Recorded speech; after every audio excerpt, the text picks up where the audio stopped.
Hi, welcome to Sarappreciates. If you're new to my channel, uh, I was diagnosed with breast cancer a couple of years ago, and this is a channel how I kind of just keep up with friends and family, so forth. Anyway, today I wanted to share Bungee's story. Um, Bungee is a little Lhasa Apso that was adopted by us a few years ago, and we got him from the local shelter. Uh, I didn't know much about this breed at all before bringing him home, but I thought I'll research it. We're experienced dog owners. We've had golden retrievers and a couple of other dogs. Anywho, we had Molly at the time, and our golden retriever Francis.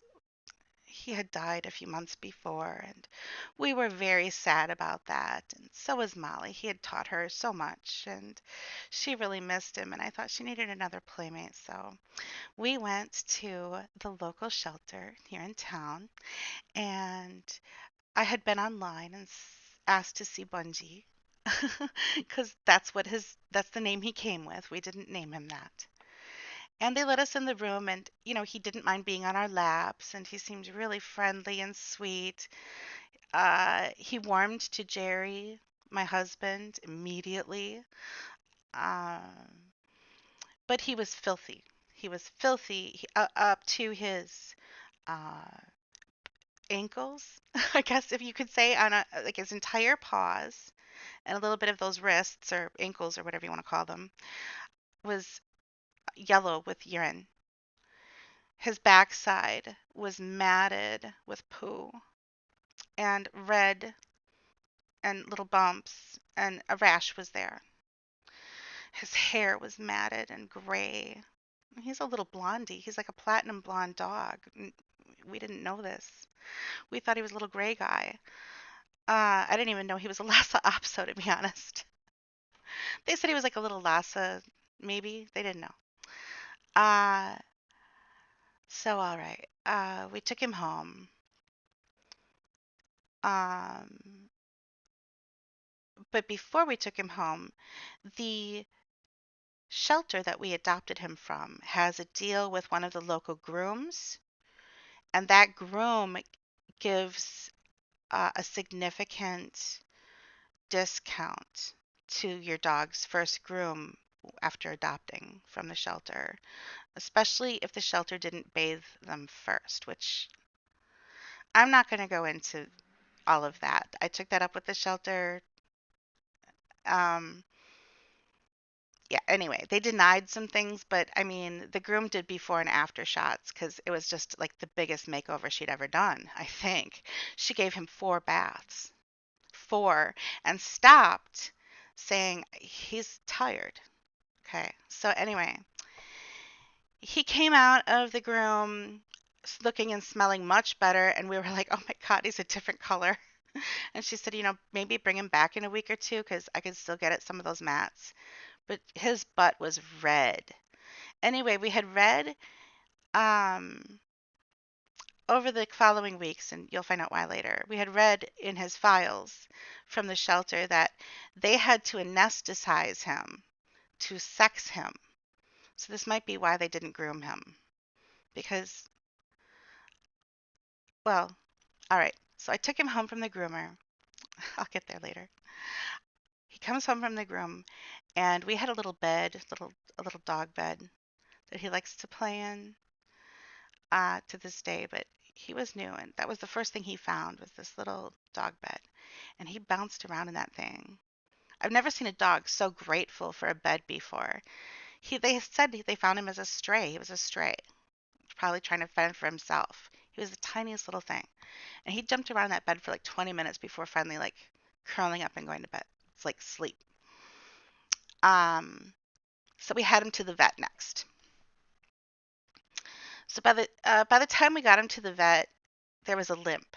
There's a significant limp that I think I don't know if he came with the limp or if he got it from the groom. If he did get it from the groom, I don't blame her because he was scared and feisty.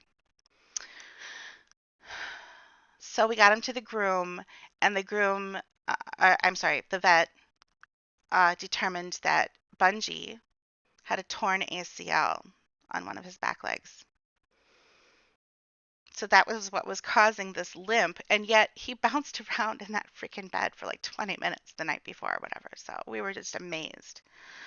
So anyway, we were giving him pills for that to control the pain. And the vet suspected that if we kept his activity kind of low, which is hard to do with a younger dog, but anyway, if we kept his activity low, that it would probably repair itself. And he gave us like an anti-inflammatory type of thing. And also another mistake that we made is because of past dogs that we've had, pets in general, cats too, we allowed him to sleep on the bed that first night. Anyway, so he was upstairs sleeping with Jerry. I'm kind of a night owl. So I went to bed and he was on my side of the bed. And I didn't want to just pick him up and move him. So I sat down to wake him, gently to see if I could get him to move. So there in the dark, I sat next to this sleeping little dog. And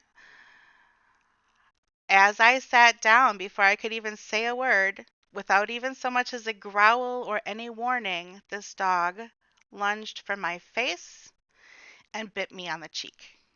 And it's a Lhasa Apso dog. Different dogs have different bites, different types of biting they'll do. Like a Doberman pinscher tends to pinch with their front teeth a lot. And it's a lot of little, ow, ow, ow. And they'll chase you around like that, kind of. Not that they won't give you a big bite, but a lot of times they'll start with these really painful nips, as an example. A golden retriever tends, if you train them correctly, if you treat them right, if they have good breeding, they'll have a gentle jaw. They'll bite with this gentle. They might give even a warning nip, but they have this gentle jaw bite. It's amazing. It's wonderful. I love Goldens, mainly because I think that's one of the things that makes them good with kids. Lhasa Apso bite is not like those. A Lhasa Apso has a mauling bite. So it's like it'll latch on and then keep on that spot. I don't know a better word for it than mauling. It just mauls that spot. And so my face felt like hamburger on fire. And it was bleeding. It didn't need stitches. It healed up, but I have bridge work on that side, on my top back teeth. I have a little bridge work there from an old root canal. And I felt like my teeth were too small for my mouth because that side of my face swelled up. I didn't know at the time. I'd never really had a serious dog bite before, but I should have been seen by a professional. I should have been seen in the emergency room. Or at least I should have made an appointment with my doctor. I should have had some antibiotics. I didn't any of those things. And for the next few weeks, my face felt like it was on fire. The swelling slowly went down and it healed. And there's really no scarring even from it that I can notice. But it felt traumatic because it took so long to heal. Like a little over a month before my face felt normal again. Like I could chew on that side. At one point, it was so painful, I wanted to rip out my own bridge work. I didn't. It's just that urge came over me once or twice. Um, all right, so let's flash forward. So I started treating this dog a whole different way because after that first bite, he ran and hid like as if I had done something to him because I screamed, of course. My husband flipped on went from a dead sleep to I'm awake and came to my aid, and Bungee watched from around a corner shaking. You could see him shaking. His little ears. I'm trying to open a thing of soda while I'm talking here. Okay. So anyway, with my long nails. All right. So he's hiding behind a corner, shaking, watching, and I'm trying to. I think my face is falling apart at that point. I had to go look in a mirror and everything. He was almost as traumatized as I was. And, Jerry and I had the talk about getting rid of him or whatever. And I told him, I said, I feel that this was me. This was my fault. This wasn't him. And yet, Bungee thought he was my boss.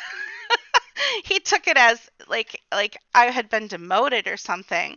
He acted like this was our relationship now. Every time I walked past, he would show me his teeth. Every time he saw me looking at him, he would show me his teeth. I've been an animal person for most of my life, and I took this really hard. I'd never been, I guess, rejected like that by an animal before. I'd never had an animal treat me this way, ever. Not even a wild animal, really. I mean, I've been growled at, but I know that's not a thing you want to pursue. I back away. And I've earned trust that way from animals, even stranger animals, even animals less domesticated than dogs. I mean, that's arguably hard to find. But, anyways, I really took it personally. So, the next time Bungee bit me, yeah, yeah, it was a few months later.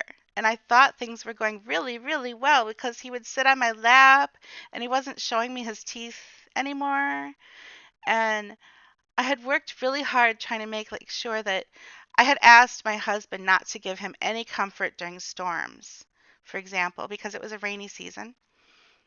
So I would sit on the floor because he was terrified of storms. And normally with a dog that's afraid of storms, I would ignore this. And you end up with a fearless dog who doesn't care if it's storming or not. And then you end up with a really good dog that can sense tornadoes because then you know if that dog's upset, something's really going on with the weather. Then we get in the basement. But I kind of took advantage of his fear. I was looking for any way that I could bond with this dog. So I would sit on the floor during storms and let him come to me, and he would sit on my lap and try to crawl up into my arms, and I would hold him and comfort him. And I didn't care how afraid he was of the storm. I just wanted him to see me as something he could trust. I never trust him again. I will never trust this dog. But it's vital for his safety that he trusts me. So we built trust using his phobia of storms. As mean as that sounds, also, they get an after dinner snack when we feed our dogs. We have two dogs. So it's the rule of the house, not so much anymore, but for about a year, it was a rule in the house that every time he got anything like a reward, that it came from me as often as possible. If I was here, even if Jerry was the one who had him do whatever, good boy, and he'd give me the treat to reward Bungee with. He had to see interacting with me all the time as a positive thing. It was always had to be a positive interaction. So we were very conscious of trying to make we, every time I was with Bungee, and my husband works. So this poor dog is like stuck with me all day and without his favorite person around to save him because every time Jerry comes home from work, that first year he acted pretty much like he had been abused all day. He would run to Jerry and like shake and like so happy. And I was like, I kid you not, he was just on my lap. But he would run away from me and act like I was terrible. But it wasn't just me. The female technicians, this is really rare. The female technicians at the vet office he was afraid of. He was afraid of women.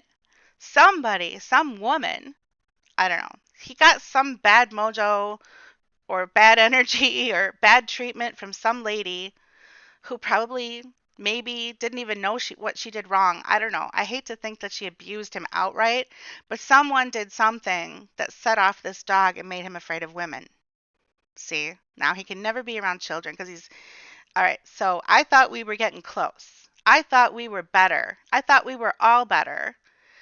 And so I was petting my lady dog, who is very friendly and sweet and gives kisses, and I love her. And so I was sitting next to the couch, and she was on the couch.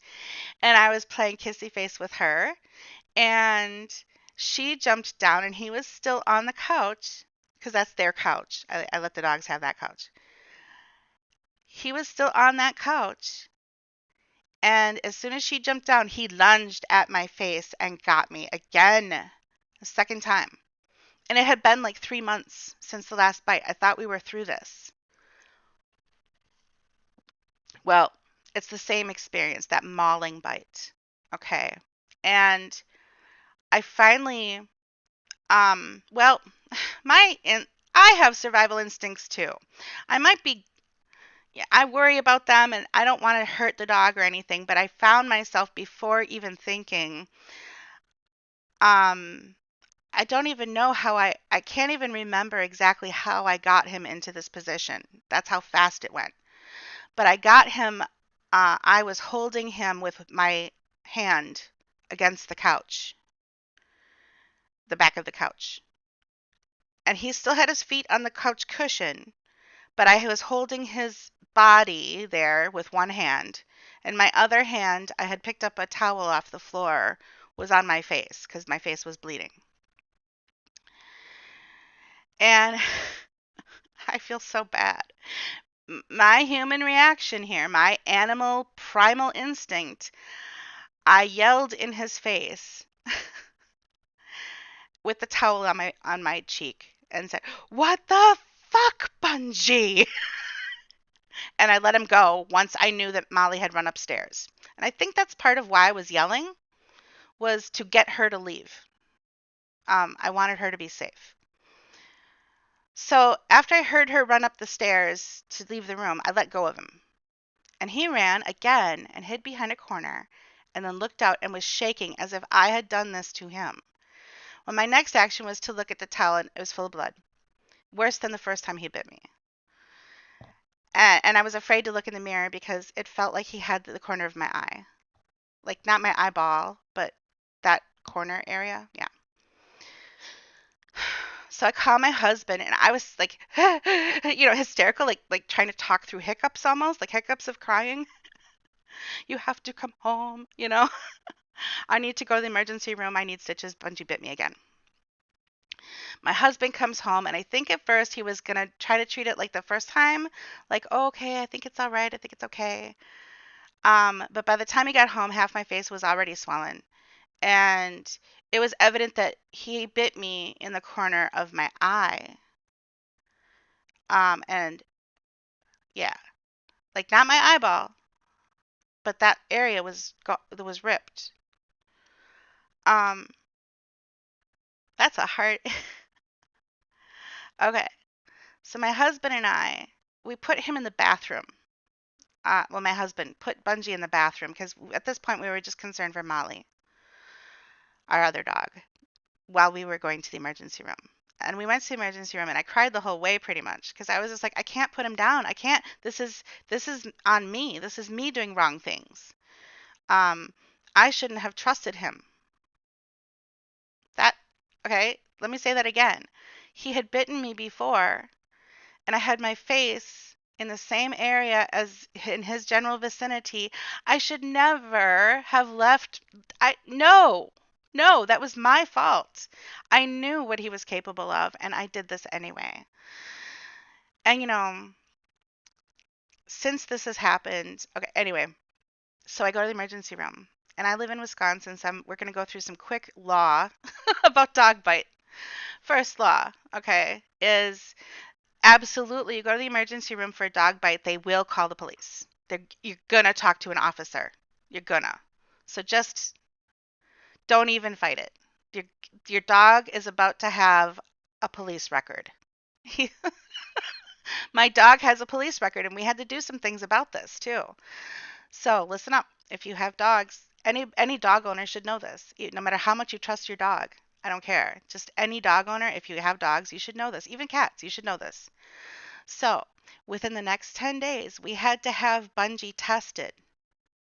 And yeah, he has his rabies shot, but we still had to have him tested for rabies over the next 10 days, like 3 times. So, because they had to watch for any onset rabies type disease.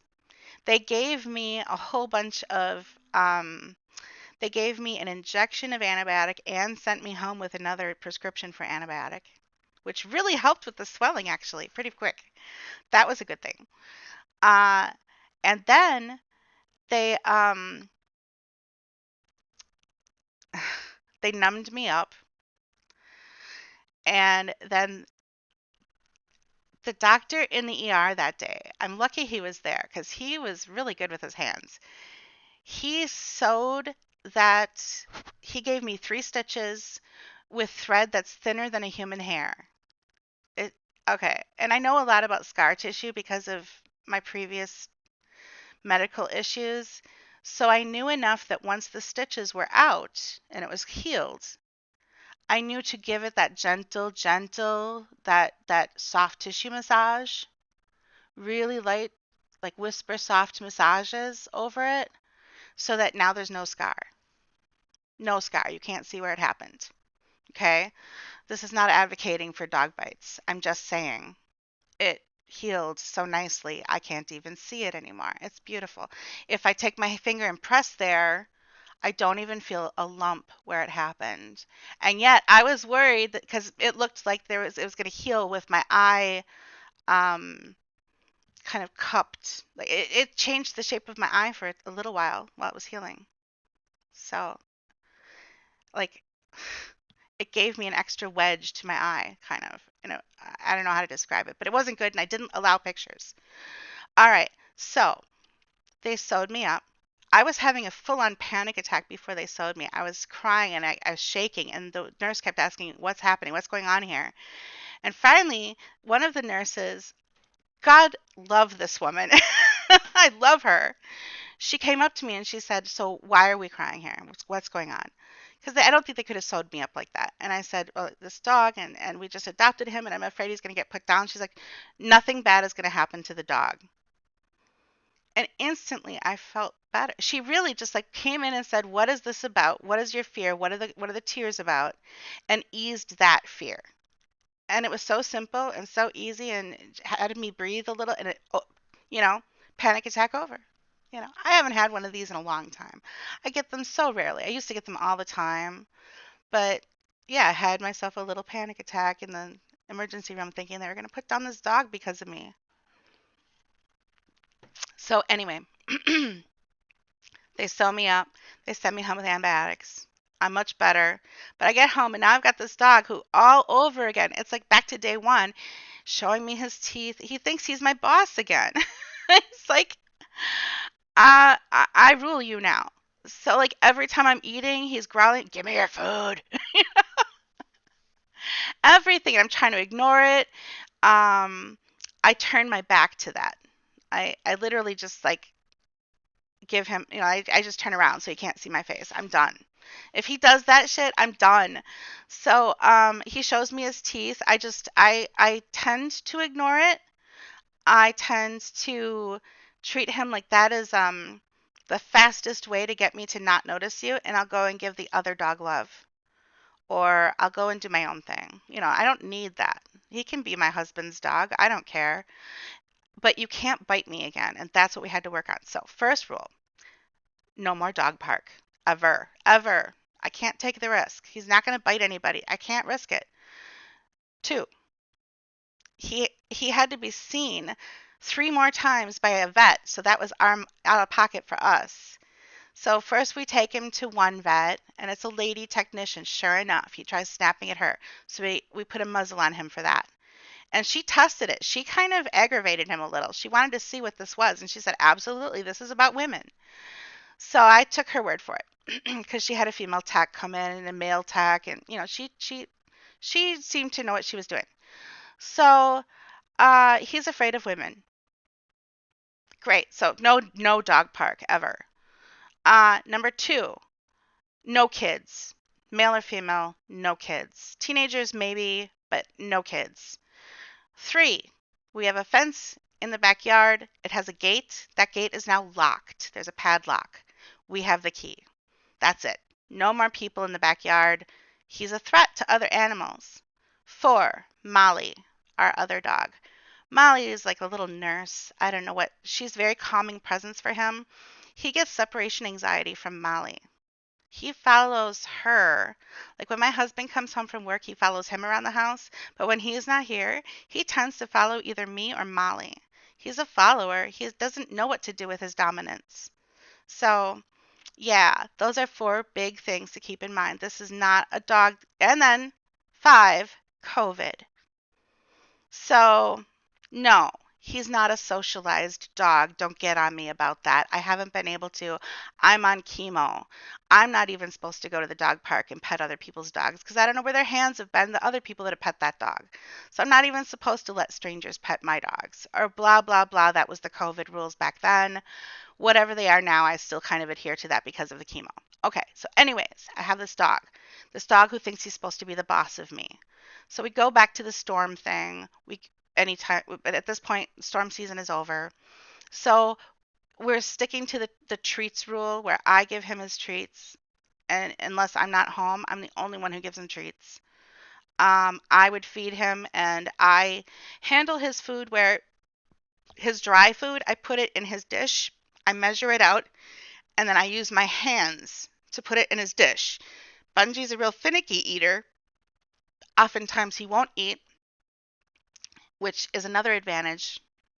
Another thing I've taken advantage of. I have different fixes for this problem. Instead of using those, I've indulged him and I let him eat out of the palm of my hand. This means all of his food has my scent on it. I am his food bringer. So, yeah, he loves me now. All right. Anyway, we've done other little trust exercises. I am still never going to trust him. I don't go get a bone out of his mouth. He can have that. I don't, I'm not testing it, but here's what we found. Bungee is a snuggler. He loves to snuggle now. He loves like just to be pet. He does that half moon eyes thing where he'll kind of close his eyes and they look like he's smiling and lets me pet his ears. He just loves it. He loves when I put nails on so I can kind of give him soft scratches down his back with my acrylic fingernails. He's a little lover. But so then the one time my husband saw him in action. So one day, I'd say after the second bite, it was after had the stitches removed. We had him for almost, I would say not a whole year, but I'd say at least 6 months. It had been over 6 months. And I opened the blinds behind the couch, and then I went to pet Bungee, little pet on the head, and he got me again. Third time. This time, his fang, he got me on the hand. He got me on the thumb. And his one of his fangs pierced through my thumbnail. And like that took over a year to grow out. That was, I mean, a hole in my thumbnail. Oh my God. And it bled a little bit. And my thumbnail turned like all kinds of different colors of gross and every shade of disgusting was under my nail. Finally, it grew out. It made my nail brittle for a long time. Um, Again, and my husband saw it. He was in the room at the time, and it went from 0 to 60. There was no warning, no growl, no bark, nothing, nothing. He just does it. After that, the vet offered to put him down and said, "No hard feelings. We will get you another dog. Just this is not a safe animal." And again, I had this huge blow to my ego. Like I was crying, and the vet was like, "No, this doesn't mean you're not a dog person. This is not you. This is this dog." And so I of course do the dumb thing I would of course. So I call again, I call the uh the shelter and ask to speak with their behaviorist. And I'm conversing with her and we're talking about like high value treats versus lower value treats and how to even things out with like power structures and stuff like that. And I ask her, so like, isn't there some like retired police officer or retired Marine who has like room for another dog that can give Bungee the structure and discipline like a hooah kind of discipline that he needs. And she says to me, no, in fact, there are people that train dogs to go to retired officers and retired soldiers. we don't look to them to do that for us. I felt like such an ass. Okay. So no. In case you're wondering, there is no retired cop, that wants your vicious. Yeah, no. They don't want your vicious animal. They have their own PTSD stuff, and in fact, service animals are trained for them. So that was a very selfish thing on my part. All right, so it becomes clear to me that it's either us or Bungee's going down, and by down I mean they're going to put him to sleep. They're going to kill him.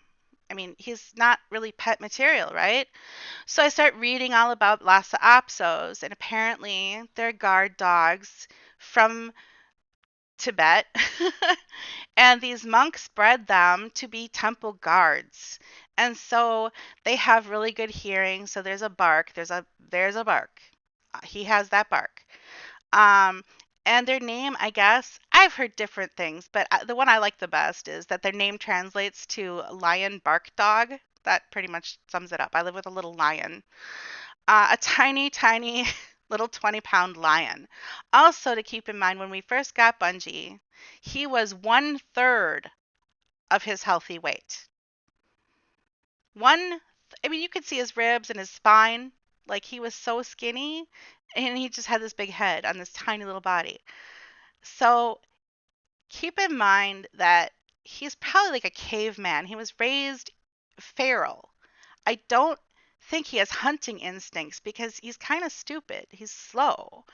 Uh, and I mean, like, I don't mean stupid like in like brain damage. Like it's not all firing correctly up there. Um, he has big thoughts. Sometimes, like, you can see him putting thoughts together. Like, I think he has brain damage. Like, he likes his treat, and then he noticed Molly going outside with her treat. And he looks outside and he looks at the treat, and you can see the gears. I can have the treat and be outside. And it took him a while to figure out how to pick up the treat in his mouth and ask to, because he would run to the door and forget the treat and then walk back in to get the treat. It took him like a couple of days to figure out that he could pick up the treat and take it outside. That's what I mean when I say he's slow.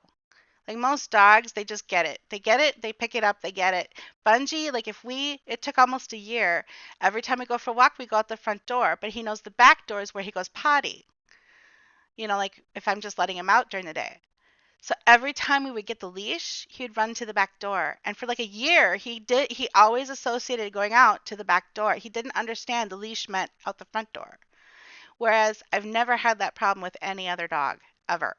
So he's a little slow, and that was another reason I didn't want to just put him down, because I don't feel like this is just a bad dog. I feel like this is a wounded animal. So I felt a difference about that situation. I don't think that Bungee is just out to get me. He's not hunting me. I'm putting myself in positions that are scary to him. I don't know how he sees me, but when my face is level to his face, he doesn't like it. And I have to stay away from that. So anyway, my husband saw him bite me for no reason on my thumb, through my thumbnail, the bed of my nail even. And so, okay. And it was kind of low on my thumb with all those nerves. Yeah, not a fun experience. That was a bad few months because that took a long time to heal too. That was a lot of ice. Okay, anyway. Um, and I didn't go to the doctor for that one either. I called my doctor. Like, I didn't go to the ER. I went to my doctor, like a regular doctor's appointment for that, because the ER bill was, we're in the United States, the ER bill was just ridiculous, even with insurance. Okay, so our copay for that bill was stupid. So, Bungee is still here. Have you ever seen, there is a web series by Daisy, well, the character's name is Daisy Brown, and if you just YouTube Daisy Brown and you go back to like the first video that she uploaded, and then just keep watching them in order from there to the, like, going from the oldest to the newest, there's a story that really helped me get through my experience with Bungee. Of course, in the end, it ends differently. But I felt very much like I had been given this monster to take care of. That was gurring at me and growling at me and showing me his teeth and threatening me and stuff all the time. And he was so little. Anyway, Molly really helped because she's a little bigger than him, and he snapped at her all of once. And she's taught him dog language a little bit. He didn't even know how to play. Like she does the play bow, he doesn't know what to do with that. So they don't really play that much together, but I've seen him chase her a little. Like he wants to play, but he doesn't know how. So he was never so I have to assume he was never socialized as a puppy. I think he might have even been a strays puppy. Like that's how wild he seems to me. He doesn't understand dog play. He doesn't understand these things. He's not very food motivated, but he likes food. But he waits for Molly to be done. I mean, like not just for her to start, but to be done eating before he even wants anything. He's I'll go with that. I use that. Um and then he'll still at times eat out of my hand, but then that caused complications when I had to be in the hospital where my husband had to feed him by hand, and he's like, okay, so we have to figure something else out. So there are times where I still do it, but mostly now we try to get him to eat out of his own dish. So it's been a gradual process of being with Bungee. Bungee, if he sleeps on the bed at all, he sleeps only on my husband's side.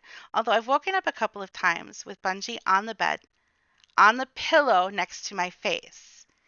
I have to say, the first time that happened, it was a little like a horror movie, like the jump scare. I opened my eyes like, oh, it's so scary.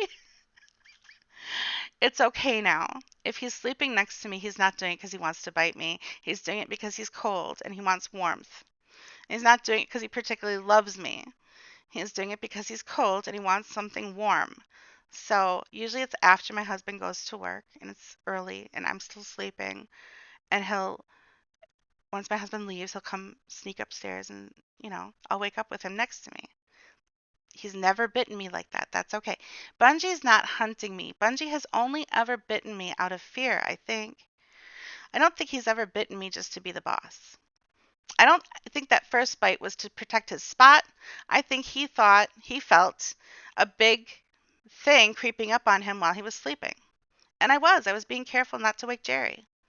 I was creeping up on him. Essentially, yeah, that's exactly what he saw. The second time, my face was level to him, and I was making mooji mooji mooji with Molly. And once she jumped down, I smiled at him, and he went. Now, both of those times, I didn't have my glasses on. He's never bitten me with my glasses on, even the thumb thing. I had my glasses off. So there's this wonder in my head. Does he even know I'm the same person without my glasses? Does he even know who I am without my glasses? Because when I have my glasses on, he's fine with me. Bungee's a little different than anyone I've ever met, person or animal. So I treat him like he is his own species. I don't treat him just like a dog. But Molly's great with him, and she's so gentle and she's so sweet, and he wants to snuggle her, and she's very careful with him. I can see it. But yeah, we do leave them home alone together. I've caught them a few times actually snuggling, and it was a slow process, but I think she was a big part of that, a huge part of that, because he watches my interaction with her. Like I'll be playing with her, and he will stop what he's doing and just sit there and watch from across the room, not engage. I'll invite him. He just wants to watch. So I think I'm living with a little bit of a psychopath. He's sort of socially awkward. He doesn't quite fit in, even with his own species. He doesn't really know what to do, even with like treats. A lot of times, like he has to watch Molly to understand. He had to watch Molly to understand how to hold the bone between his paws, so that because he was trying to chew a bone by like standing it up on the ground and trying to chew downward, like without using. He was standing up to do bones. And we're like, what is he doing? He had to figure out how to chew like on a stick. Like he didn't even have that. So he's not the normal average I have a dog. He is his own little monster. He kind of looks like a unicorn because of his long curly tail. Like if he lets his tail down, he's got this tuft at the end a lot of times. And he's just got this stance. Sometimes he looks like a little tiny fuzzy unicorn. Other times he's like a cat where you'll call his name and he just doesn't even look at you. You just Bungee, Bungee, Bungee. You just can't. He's he's he's his own thing. Um, Molly, because like I can't tell his gurs, and this is weird for me too, because other dogs I can tell. He's got like one gur, and it's the same gur for I want food, I want to go outside, I'm hungry, tired, anything. That's the same gur. So sometimes he'll just go stand by the door, and I have bells hanging by the back door so that the dogs I've always had, these bells are old, but dogs I've always had just go up and ring the bells if they want to go out. They've realized that that door opens and closes, the bells do it. So they go and ring the bell and let me know they have to go out. But he just goes and stands there. He hasn't figured this out at all yet, and it's been years. He's never going to figure that out. So Molly will come and tell me he's standing by the door, and I'll go look, and sure enough, he's standing there. Like she'll come up to me and say, and that's her outside thing. And even if she doesn't have to go potty, she's telling me he has to go out. And I wouldn't know because honestly, he's the kind of dog that if you don't get there, eventually he'll just pee right there and walk away. So if you don't let him, I mean, he doesn't know to ask. He just knows where he has to go and stand. He's never figured out how to ask to go potty, really. He'll sometimes just come and look at us. And once in a while there's a growl. But if you're like, what you want, bud? It could be anything. He might just want to go to bed. He does the same thing when he wants to go to bed. And he wants us to go with him. So he's a tricky little animal and he's figuring things out. But I wanted to make a little podcast on his behalf because in Bungee's defense, he deserves a shot, he wants to snuggle, he wants to play, he just doesn't know how. And we had to teach him those things, and he's still figuring stuff out. He's never going to be the dog that like bang you're dead and he rolls over and plays dead. He's never going to be that dog. Maybe if he did have like some ex-cop or ex-marine who could show him, but really I think that just expecting Bungee to get through the day without any threats or he still begs for food. Give me your food. I want your food. It's like these growls. When we eat. That's okay. I can handle. I don't want to stress him out any more than he has to. He's my little PTSD dog for whatever happened before. That's not important. Okay? We're just going to let that go. Whatever reason, I'm not going to blame anybody. I'm not going to be angry at anyone. But Bungee came this way. He just was this way. And whatever the pound, the shelter says, oh, he wasn't like that for us. Whatever it was that triggered this. He's afraid of women, which I've never seen in another dog before. And everybody comments on that. Oh, that's really weird. They're usually afraid of men. Yeah, I hear that a lot. I know that. I've experienced dogs like that. I've had dogs that came that way. My husband is wonderful at winning dogs over, that even if they start out afraid of men. Uh, we both love animals, and that's what we bonded over. It's one of the reasons we got married over it. Like we love animals. Uh, and he's told me that he feels that he's married to someone very special who wouldn't just take the vet up on his offer to like, well, just get you a different dog. You don't need to deal with this. Um, it's okay because I would feel this. It's like the people that have, they end up adopting an autistic kid and, oh, we're not equipped for this, and they send the kid back. I feel the same way. I mean, removing a dog from their home once they've gotten used to it is traumatic. I mean, that's like worse than killing the dog. So just giving him away was kind of a thought, maybe if he went to a better home that, I don't know. But this is it. This is his one chance at life. We're it. No one else wants our vicious dog. Nobody. Um, he's ours and we're his. And that's what makes a pack. And we're not, while I don't tolerate that behavior, I also don't put myself in those positions anymore. Um, they come without warning, so I don't get second chance, but he has been more lenient with me. I think he's learned to trust me more. So, what used to be more of like a growl or showing me his teeth and like snarling at me now is more like a he'll just he'll just leave the vicinity. If he doesn't want to be near me, he can walk away. He knows fighting doesn't have to happen. We don't have to fight. He doesn't have to, we neither of us needs to attack each other. We don't have to hurt anybody. And that's taken a lot of patience and a lot of time and a lot of repetition just to do everything the same way so he gets really used to it. I used to work with people with traumatic brain injuries, and I know that that short-term memory is crappy, but if you repeat things again and again and again and make it routine and you stick to it religiously, eventually they will start to form those routines and they can pick up new tricks even with that short-term memory loss.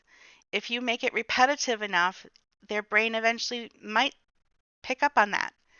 And that's how I've treated Bungee. And sure enough, that's how he works. That's how his brain works. If you repeat it over and over, if it's the same every time, if we use the same tone of voice, same words, same treat, even, he'll respond eventually in a very predictable way.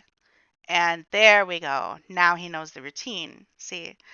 But it's not like a normal dog teaching him a trick. I can teach Molly a trick in just a few minutes. She's so bright, she picks everything up really fast. As long as she doesn't think she's in trouble, because you have to be careful with your tone with her. She gets really sensitive. But it's very easy for with Molly for training to go from good girl. If I get a little over enthusiastic, she'll back off. She'll think she's in trouble. Like if I'm like, good girl, I'm really happy. If I clap my hands too much, she'll be like, no, what did I do wrong? So gentleness always, firmness, a loving firmness, letting him know that he's safe and that I not only do I not want to hurt him, I want to help him. And through that, that has gone so long in building trust. Just getting that message. No, no, buddy, look, I don't not only not want to hurt you, I want to keep you from getting hurt. I want to help prevent hurt. And when you can build that kind of communication or trust, because it can't communicate very well. These dogs, they're better at communicating with us than we are at communicating with them. We don't realize every eye roll, every posture, right? Even the pace of our walk, even the bounce in our step, that's all communicating to our dogs, and they're picking up on all of this extra stuff we don't even know we're putting out. They're so much better at reading us than we are at reading them. And yet, Bungee is not. So I've relied a lot on Molly to help him. Uh, and now, gosh, you give him a treat, and he's like, it's a 50-50 chance whether he eats the treat or gives it to Molly. I've got a video of that. I'll link it below in the video of him giving Molly his treat, essentially. And he's very forgetful. He's just that 3-second memory that people joke about with dogs. I know dogs have a better than 3-second memory, but I'm not sure about Bungee. He's got a pretty short-term memory. Although you'd be surprised what he does remember, the things that do stick. So, he's a really well-behaved dog. I have no other complaints. He's just a little mixed up in the head, and I think that that's where the biting came from, is some of this brain damage stuff. He didn't understand how to socialize at all. And I think that in his feral mind at the time, I was this big monster trying to eat him. And so in fact, I'll sometimes even say to him, I'm not trying to eat you. I'm just going to pet you, and just keep my face away from him. And I don't mess with his face a lot. I don't pet his face. I pet like from his eyebrows back. I don't put my hands near his face unless I'm cupping his food in the palm of my hand because he's not going to attack that. So, um, don't try this at home unless you have a lot of experience with animals. I had many conversations with veterinarians, animal behavioralists, and animal trainers over bungee. So this isn't something I recommend that somebody do on a lark. This is a lifestyle. This is not a hobby. Um, there's no, I mean, Lhasa Apsos go for the face. That's kind of a, if they're opportunistic, they'll go for the soft tissue. They're that's an instinct. Um, the Lhasa Apso is a guard and watchdog, so it's going to want a window or some way to see who's coming. That's very important to a Lhasa Apso, I think. Giving him a perch by a window has been paramount to his mental health, I think. Regular walks, he doesn't play much. He'll play a little with my husband, but he doesn't understand play very well. We've backed off of play and replaced it with just attention. And we still play with Molly. He can watch and he can join in. He's welcome to join in, but he doesn't understand fetch. We've tried. We end up fetching for him. And yeah, he's happy just to be around us when we're playing. And I don't expect too much of him. I'm okay with that. That's okay. Bungie understands what Bungie understands, and we're not going to challenge him much more than just you cannot be mean. That's the number one rule. We have to be kind. We're being kind to ourselves and we're being kind to others here. And that's all I'll ever ask of anybody that lives here. Just be kind. Um, be considerate. I don't even ask that of him. Just kindness. Even if he has an accident, waiting for me to notice that he has to go potty if Molly hasn't told me. He's such a ninja. He's so quiet. I don't always notice him going by the door, but as long as he doesn't bite again, he's safe. Uh, my husband and I have had this talk though. What happens if he ever bites again? And I think the longer it goes between that last time, we'll have to judge at that time. We can't just say what's going to happen the next time because we don't know the circumstances. What if he's in danger and I just have to grab him really hard and he bites back? I don't know. It depends on the circumstances. But I do worry that as he gets older, some dogs get a little senile. I'm a little worried for that. But he's had some dental work because of cavities. He has some bad teeth, and he had to have a few teeth removed. And he hasn't been as confident mouthing me as he used to be. He hasn't really been quite as aggressive. And so I have to wonder, maybe there was mouth pain that was provoking a lot of this. I'm not my full self either when I'm in pain. And dogs are so good at hiding their pain. They're so good at hiding their pain. Uh, they'll mask it. I know I've seen some videos of dogs faking it, and that's pretty rare. I think most dogs, on the general, will fake feeling better than they actually do. So I think that Bungie acted like he felt fine, and so the pain was coming out through aggression. Since the dental work and having a few teeth removed, he's 6 teeth I think were pulled. I believe he still has all of his fangs, but he's got a few holes in his smile, which are adorable, I have to say. But I think fixing his teeth has been a big issue, and he's been a lot more relaxed since then. So if you have dog with aggression, especially if it's unexpected aggression and without warning aggression, make sure you give that vet a call and get that dog into the vet and find out, just find out if this dog is in pain somewhere. Because I tell you, I'm a whole different person when I'm in pain than I am when I feel great. And right now I'm in week 3 of chemotherapy, so I'm a little tired, which is why I'm just doing a podcast right now. I'll find some pictures of Bungee, and hopefully this will be kind of a cute video if anyone wants to listen. Uh, But having downtime and quiet time and cuddle time is just as important in training for trust. Um, while you're watching a movie with your husband or whatever, that downtime. Sometimes we forget dogs are learning 24/7. They're constantly watching us. They're never not learning. And downtime for Bungee, especially I think for aggressive animals, this is very important. Animals with aggression issues, food aggression or whatever, downtime where there's no reason to be aggressive is so important. When we're not actually playing, we're just quiet watching a movie snuggling. I think that's some of the best training time of all because Bungee, that's sometimes when he's most confused. What are we doing? He keeps getting up just to make sure we're all together. If my husband is snuggling with him on the couch, um, he has now started this thing where he'll jump down from the couch and come over to me in my chair.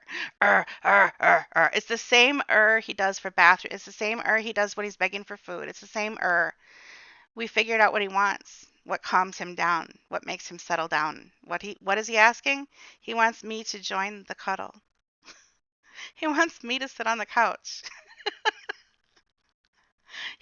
He's unhappy because someone is not there. It's Daddy, Molly, and Bungee, but where's Mommy?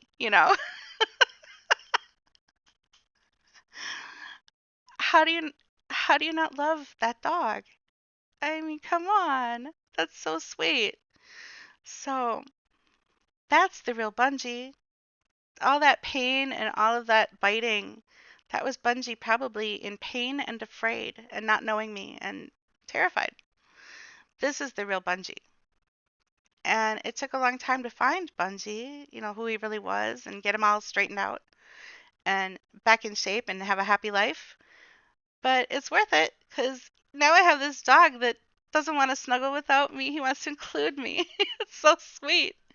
So, yeah, that's a really nice story. And I just wanted to share it, anybody that has the time for it, because humans are not that much different than dogs. We're kind of similar in that a wounded animal is a wounded animal is a wounded animal. Empathy, you know? Um, if you have a neighbor or a family member that's extremely prickly, uh, it might be for good reason. Maybe not. Humans are complicated. I get it. But in my situation, if there's patience and you take the time to try to understand the root cause, even if there's like a little PTSD there that you can't ever fix, um, we can go from here and now to make things show that from now on, things aren't going to be like that. Things are going to be like this. And to allow Bungie to have a nice, quiet life without any scary excitement, big events. And he loves going on long road trips. We take them up north sometimes with us stay at a hotel. He's happier with that than Molly is. So if you could take anything away from this, it is this. I'm just asking you to try it, okay? Just please be kind to yourself and others and watch for the changes. All right. Okay. That's my entire thing for today. I hope you have a great day. Thank you for listening and taking your time to spend with me. Bye.